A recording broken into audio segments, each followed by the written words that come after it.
Rekan-rekan yang saya hormati, alhamdulillah pada kesempatan pagi ini dapatnya belajar pada materi yang pertama yang akan disampaikan oleh Pak Ustaz Bulan. Kepadanya dengan kehormatan kami persilakan. Assalamualaikum warahmatullahi wabarakatuh. Pembahasan pertama, strategi menumbuhkan motivasi belajar peserta didik. Dalam kegiatan belajar, motivasi peserta didik adalah salah satu tolok ukur menentukan keberhasilan dalam pembelajaran, keberhasilan mencapai tujuan pembelajaran. Peserta didik yang tidak mempunyai motivasi belajar tidak akan mungkin melakukan aktivitas belajar. Intinya terkendala. Tidak adanya aktivitas belajar tentu akan berdampak terhadap tujuan pembelajaran. Apabila tujuan pembelajaran tidak tercapai, mencerminkan kegagalan yang dilakukan pendidik. Untuk itu perlu pendidik menciptakan motivasi. 1. Mendorong manusia untuk berbuat. Motivasi sebagai penggerak yang merupakan langkah penggerak dari setiap kegiatan. 2. Motivasi menentukan arah perbuatan, yakni ke arah tujuan yang hendak dicapai sehingga dapat memberikan arah dan kegiatan yang harus dikerjakan sesuai dengan rumusan tujuannya. 3. Menyeleksi perbuatan, yakni menentukan perbuatan-perbuatan yang harus dikerjakan yang serasi guna mencapai tujuan dengan menyisihkan perbuatan yang tidak bermanfaat bagi tujuan tersebut. Dorongan kepada peserta didik untuk belajar kegiatan yang dilakukan guru, memberikan perhatian maksimal kepada peserta didik.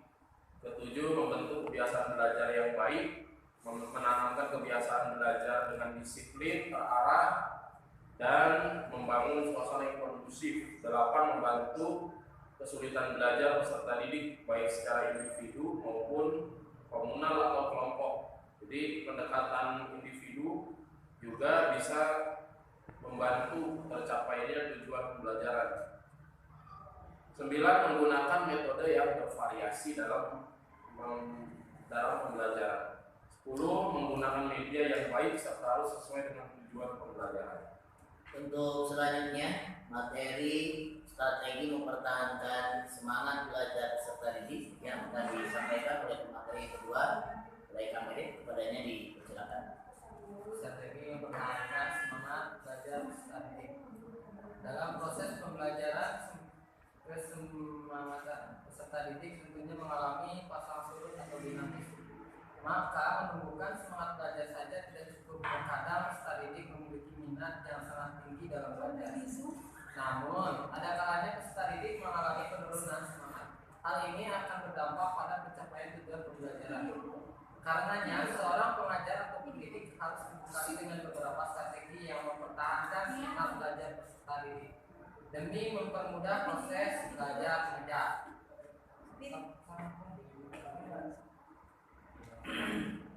Diskusi di bawah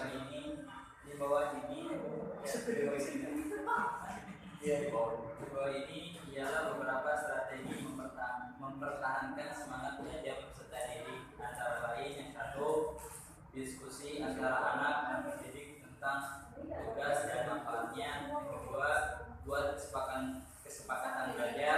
Yang 3, buat apapun bentuknya kita bisa selesai. Oke, silakan. Untuk sesi pertama kita buka 3 pertanyaan. 3 pertanyaan, silakan. Kalau tampilan silakan di Semangat 1, Ikhwan 1, Pak Asep 1. 3. konsep jadi berbeda. Sebab masih dipertanyakan ya. Biar semangat bisa keluar. Ya, silakan. Ini Bu. SD. Bicara. Sebutkan dari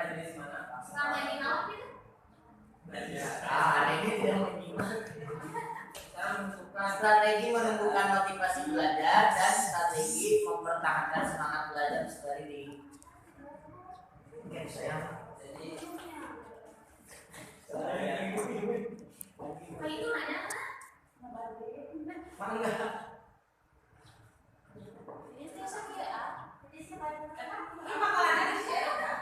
Ini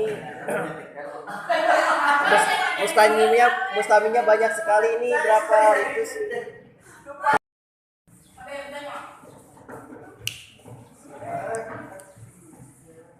Bu Imas yang bertanya.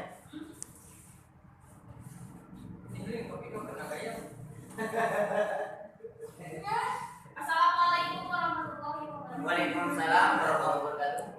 Izin bertanya, mengapa minat belajar siswa itu menjadi menurun?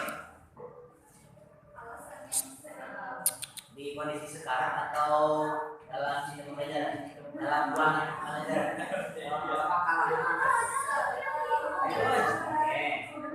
Malah ke kondisi semangat belajar juga di kelas ini bisa turun. Oke. Menjadi menurun. Iya. Turun. Jadi asal nama belajar, Ya. asal materi bagus.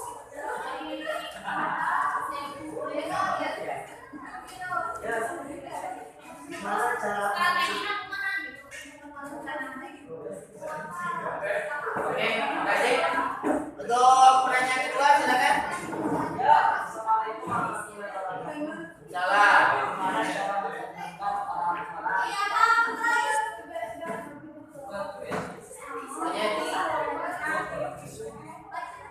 gimana cara menentukan orang-orang yang bersejarah Menemukan peserta didik. ya Kenapa?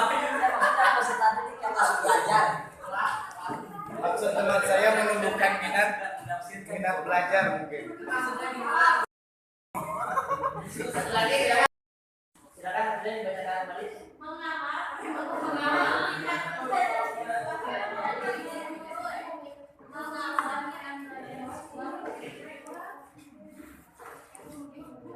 Mengapa minat belajar siswa itu di kelas bisa menurun? Karena si gurunya tidak mempunyai strategi belajar. Karena gurunya turun. Bagus, Nah, sekretariat halus lakukan. boleh dijawab dari pertanyaan Muhammad tadi. Saya pernah baca di buku ini, Mengajar dengan Sukses. Oh pernah. Jadi karena keterbatasan kemampuan manusia itu ada batasnya. Contohnya, tolong saudari,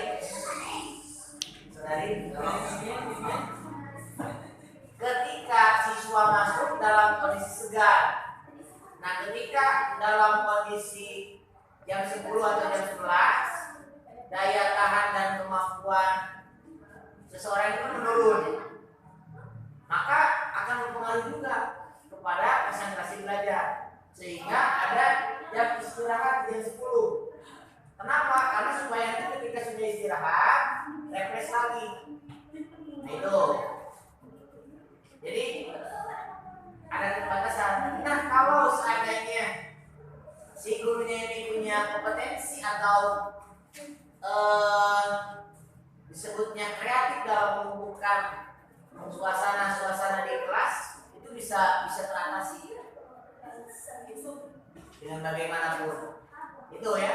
Mungkin alasannya karena semua itu ada titik batas. Jadi punya keterbatasan. Beda kondisi kita baru bangun tidur dengan kondisi kita jam 12. Ketika siswa masuk kelas dan ketika siswa di tengah pelajaran itu sama. Ada lemah, menurun. Itu sudah jadi sunatullah ya. Sunatullah. Mungkin ketika si gurunya memahami ini, sedikitnya ketika kondisi menurun itu ada simpangan. Ya mungkin ada tambahan dari Berarti dalam konteks ketika belajar pun harus ada strategi. strategi dan apa sih namanya? Ice breaking juga kan mungkin. Iya. Iya, betul. termasuk strategi. Jadi anak-anak itu biar tidak jenuh gitu. Iya. Oke. Gini ya, saya ingat gini Bu, tadi pertanyaannya kan diawali mengapa? Berarti karena Iya. jawabannya. Iya karena Kalau jadi untuk mengapa peserta didik mengalami penurunan semangat, sebabnya secara garis besar pasti dua. Satu, secara internal, ada sebab dari diri dia. Yang kedua, eksternal. Contoh internal, misalkan memang dia sedang ada masalah, baik itu di keluarganya misalkan atau dengan temannya, itu pengaruh kepada semangat belajar. Bisa jadi karena itu, atau memang karena guru yang kurang bisa membawa suasana, kurang tadi variatif, inovatif, kreatif dalam mengajar. Tapi solusinya itu bukan ada di anak, walaupun misalkan guru udah betul dari sisi eksternalnya udah tidak ada masalah, masalahnya itu internal, solusi itu adanya di guru, walaupun dia membawa permasalahan dari rumah misalkan. Jadi kuncinya itu ada di guru. Nah, kalau untuk tips atau tiang supaya meningkatkan lagi semangat, seperti yang tadi salah satunya seperti yang tadi dijelaskan oleh Pak Cek, atau yang tadi ada di sini semua yang udah dibahas. udah Ini juga Udah, bagus. udah. Ya, berarti masalahnya dua ini tekanan dalam eksternal. Sebetulnya itu faktor penyebabnya. Guru kita derajatnya. Nah ketika sudah istirahat, kalau jam 9 menurut 10 istirahat, sudah istirahat naik lagi derajatnya. Oke, cukup. Cara supaya minat belajar.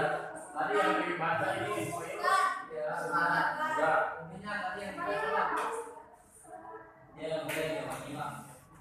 Berarti udah ada di mana nih gambarnya? Break. Oh, istirahat skipping ya beda.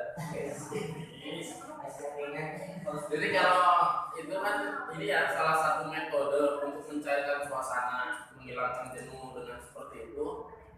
Kesimpulannya, anak zaman sekarang, apalagi milenial, peserta didik, dia nggak terlalu suka yang terlalu kaku dalam pembelajaran. Jangankan di sekolah umum gitu ya, di pesantren yang sudah dari zaman penjajahan udah ada metode tersendiri gitu kan. Baksul kita misalkan kalau orang itu bilangnya apa? Bandongan gitu ya. Bandungan. Nah, itu juga. Hah? Ya, betul.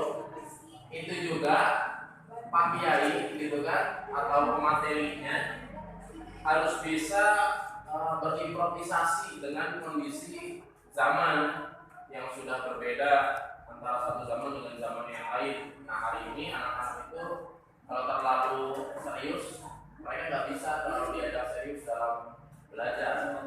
Jadi harus ada variasi yang tidak terlalu menjenuhkan, yang tidak menggiring supaya siswa itu peserta didik harus begini banget gitu ya, mengikuti aturan, tidak.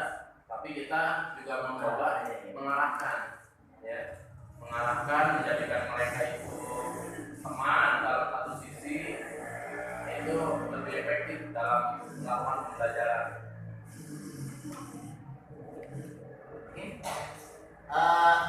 Mau mengikuti sekarang tadi udah gini masa pandemi ya kan?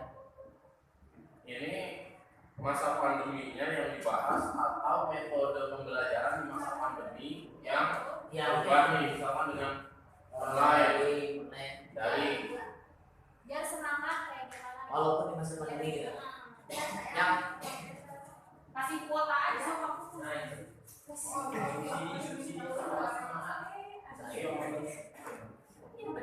Kasih wifi aja. Kita sebagai mahasiswa di masa pandemi bisa dengan memberikan hadiah, ya, atau diawali dengan sesi dosen memberikan sebuah cerita pengalaman yang nantinya dari cerita pengalaman tersebut dipecahkan oleh si mahasiswa. Bisa lagi dengan memberikan nilai tambahan pada siswa yang mau bertanya cuma semacam ini, atau membuat grup khusus ini cara-cara di masa pandemi